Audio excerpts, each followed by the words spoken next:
Good morning mga karabit. Ito, mag-inject kami na rabbit ngayon para maging healthy at mawala yung mga konting sugat sa balat. Dito kami ngayon dito sa palit, no? So, yan.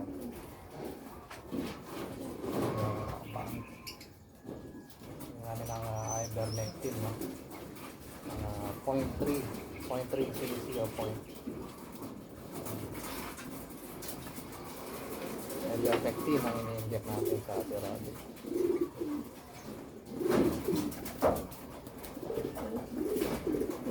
Bakbak na.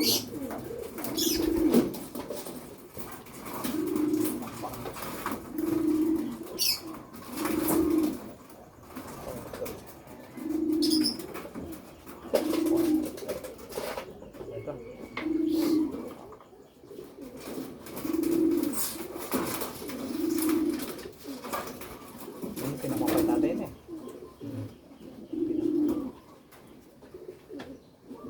Pataon. Pataon na yan. Pataon.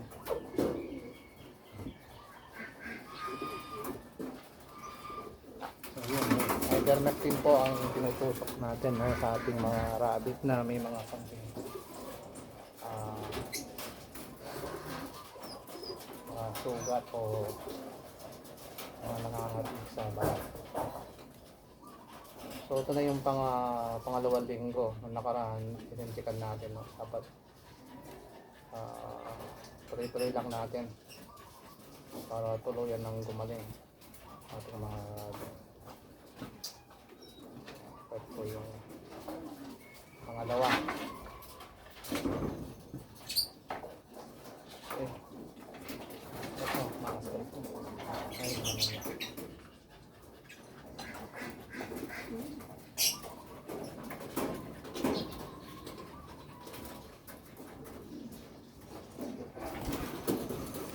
So intramuscular po, no, yung pag-inject natin ng ivermectin sa ating mga rabbit.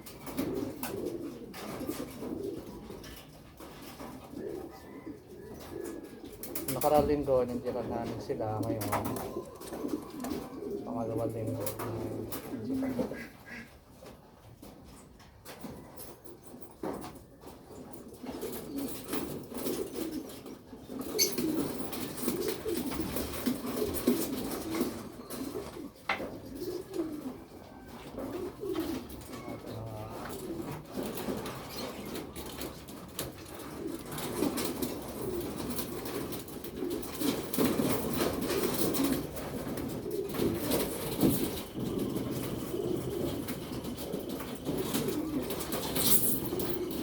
Nakatatlo na tayo. So iba gumagaling na. So yung mga meron pang mga tumutubong konting dalis, no? Kailangan natin injekan ulit para tuluyan ng gumaling.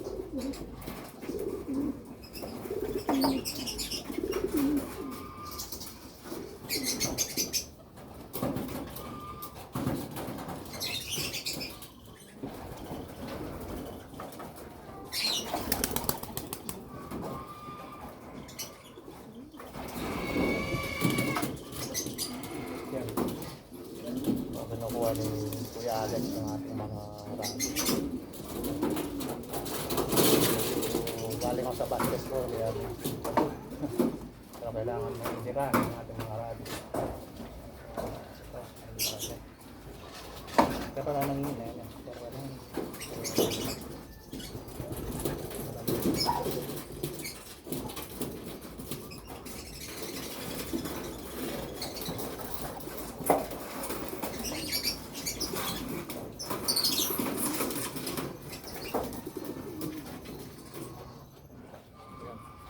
Isa pag balahibo kasi yung tinamaan mo, mayroon pumasok yung ating syringe.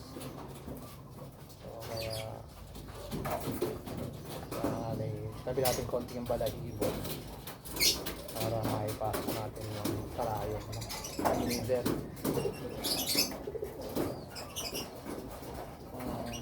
Ang ano namin, pag may mga sugat o galis yung mga rabbit, separado dun sa wala para hindi na magkahawa. No?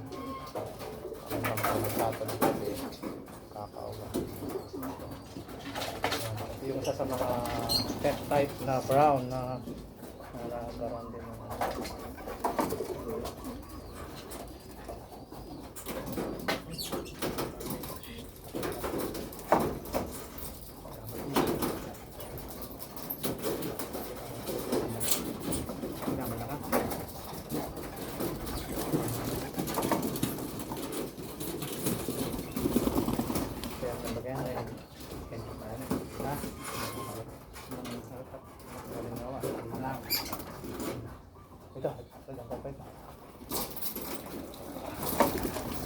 minsan pag nabibigla yung mga rabbit, nangangamot, nangangamot, kaya kailangan medyo dahan-dahan sa pagkuha.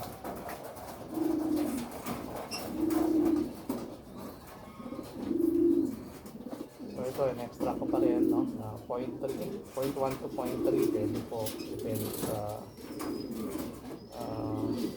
kung ito nakasanayan ko hanggang 0.3 based din sa search ko sa Google, depende rin sa grabe kung gaano kalaki yun.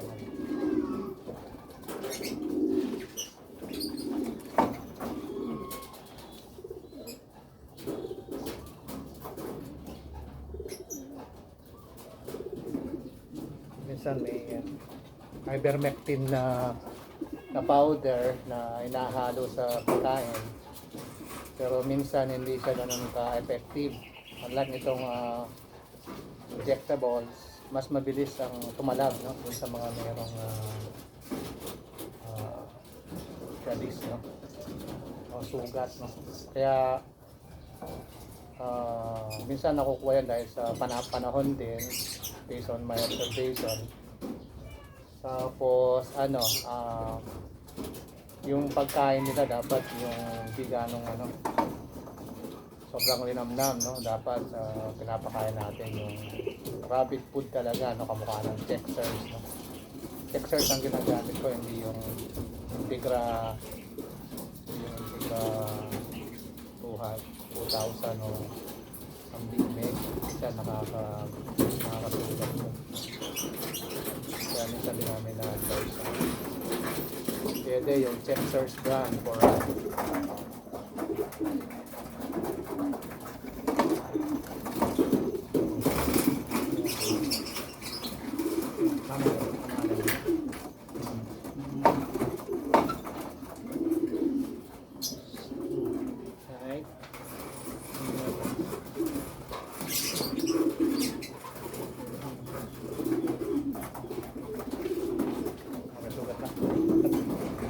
pero may gaman mo. Kamala o kaya nga kulong.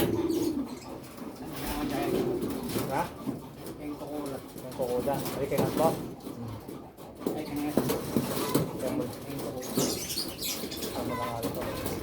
Ano pa? Ay, ang tatlo. Buwan. Isang pa siguro. Dito. Medyo pagaling na, mga 0.1, 0.2 pwede na.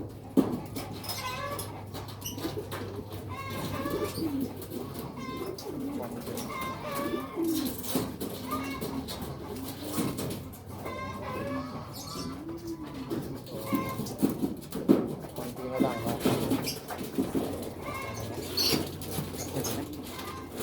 Pamleto. Ito ko lang gamit, no? Ito na.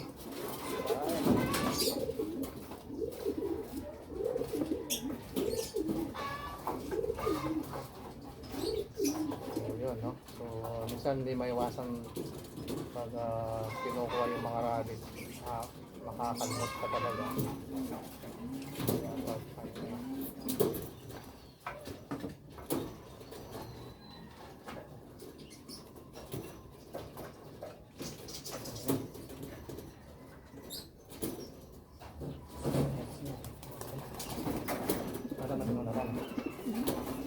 Okay? Okay na. So, yun na, no? Sa 8 ata yung main. So, yun, no? So, kailangan na laging malinis din ang ating mga kulungan, no? Every now and then, pwede nating sanitize. Clorox, para malinis. So, yun ang ating ginagawa. Ayan, mga karabit, no? So, ito yung ginamit namin. Ivermectin injectables. Ito po siya. So, sige, hopefully next week magaling na itong ating mga karabit. Ating mga rabbit na nakikita ngayon. Sige, paalam.